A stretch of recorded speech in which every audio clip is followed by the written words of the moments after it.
Tilim malim sububa KTA Tamloma Jumbo Muilanda Pona Yanang. I, on behalf of Tamlo Angban, would like to welcome each and every one of you seated here, and especially to those of you who have come from different nook and corner to attend this KTA.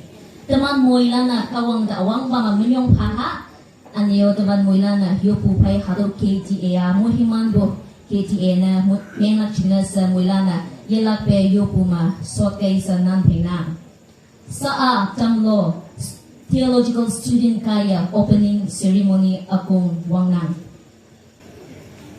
Akong Wangwan te Ngao Ngok Hayang Ngawa Kawang Pai Ngok Hayang Ngawa Kawang Na Ngok China Kawang Katok Niu te Haka Kan Bua Awina Eda Ating Laklakai Yamak Lak Hayang Boy Jinda Ayan Ngolak China Iya Yoi Halompa Nomana atakan maa ngau keng la nomana chunlak tawa apata yulak hayang noman pai jinda jamlak jingna ngolak jingna iya noman da alau nyau lay jambaca phalak kawang lai ngau da temana hadau kia nginang kawang yintoy the mission of God wangdang angching me mu akong wanga nginang Hatau kawang yingtoy katok niyo akan pida chalon tamlak china taman le. Matthew apong tapay madat alin panmatuma nyana ngopu kia. Tokay noman na taya chak say punamenga apa aha hayanga yaha achaw muna pap chidaw. Hatau kawang pungaw amaya taman kunya katok ta 11th December 1932 ma Bahai J let en longna tamlo kata kaya Jesu Krista Christianity ya kawang pungaw amay payang paima kunyak kata awang pa Bible nyaw buwa let en ngampa kunyak tamlo kata 1954 to 1956 jurahat me Bible nyawa akong wang yangki Tini kunya kata lan ma Christian theology iya manang hatau kawang muhiman ayong monang hatau kunya kata lan ma Christian theology nyawa calon pu ngiyang kunya theological conference mohak sa iya wanga 3rd January 1990 me Reverend T.W. Yap the 10th Executive Secretary Nokma Chima Tai Shenga Wangyanki Tawanta meeting me Ombulang Mun, Reverend T.W. Yap, M. John Long, N. Shaiba, C. Nyamdo, T. Hon Long, Nokiem Ashim, Iman Nyit Moyangki. Awangpa Kunyak Theological Conference, Mission Center Mon, Baptist Christian School, me Chima Wangyanki. Ni 15th to 16th May 1990. Tawanta President na Reverend T.W. Yap, Anyo Secretary na M. Tunlong Ngo Yangki.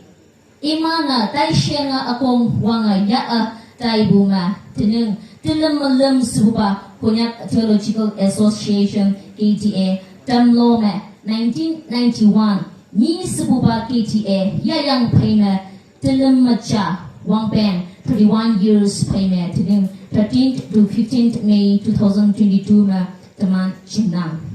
Kawang subsi ayong pangma kunyak kata o wangpeng lep iya ma Christian theology nyawnang anayo ma nyawa sonang. Taman ka show hay tuisawa hanghe shi.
kawang lai nhau yang bulan teman ka sawa olo bu yiche teman na Jisu Krista jang pem